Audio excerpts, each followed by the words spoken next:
সারা সারা বাংলার সাথে সাথে আজকে আমাদের কলকাতা কর্পোরেশনের বিভিন্ন এলাকায় পাড়ার সমাধান শুরু হল। আমরা কয়েকটা করে বুথ একসাথে নিয়ে পাড়ায় সমাধান করছি, আমরা নোট করছি এবং হাতে হাতে সেটাকে সমাধান করার চেষ্টা করছি। সুতরাং এই কাজটা চলতেই থাকবে। বিভিন্ন ওয়ার্ডে যেহেতু আমাদের আধিকারিকরা যাবেন, বড় এক্সিকিউটিভ ইঞ্জিনিয়ার নিজেও আছেন,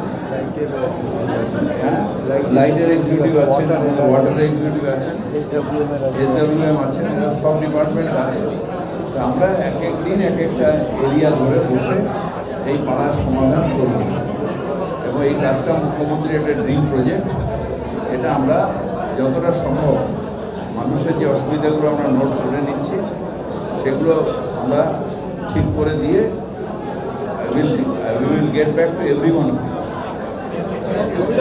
দুয়ারে সরকার আমরা মানুষের কাছ থেকে যারা বেনিফিশিয়ারি তাদের পরিবেশ সেবা দিচ্ছি। আর এটা পাড়ায় যে সমস্যা, এই জন্য আমি এখানে না আসলে ওনার যে বাড়ির সামনে যে ওই সমস্যাটা সেটা আমি জানতাম না। ওনার বাড়িতে জল যাচ্ছে না সেটা আমি জানতাম না।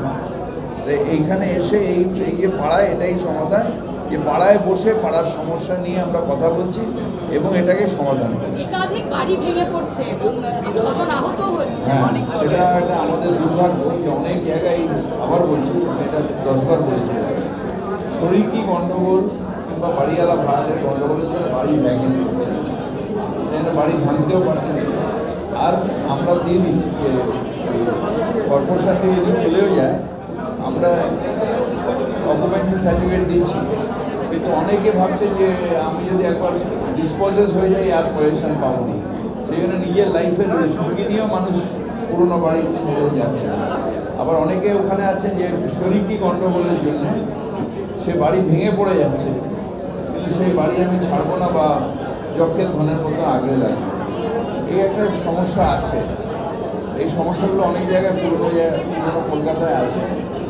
এগুলো কিন্তু আমি জোর তো করতে পারি না, কারণ কনস্টিটিউশন আমাকে সেই রাইট দেয়নি। রাইট টু প্রপার্টি, আপনার রাইট, আপনার প্রপার্টিতে আপনি আমি আপনাকে রিকোয়েস্ট করতে পারি আপনাকে 142 দিয়ে এক্সেস ভাড়াটেদের জন্য এক্সেস ফ্লোরের স্যাংশন দিতে পারি সবগুলো, কিন্তু আপনার প্রপার্টিতে আমি জোর করে কাটতে পারি না, কারণ কনস্টিটিউশন আপনাকে রাইটটা দিয়েছে।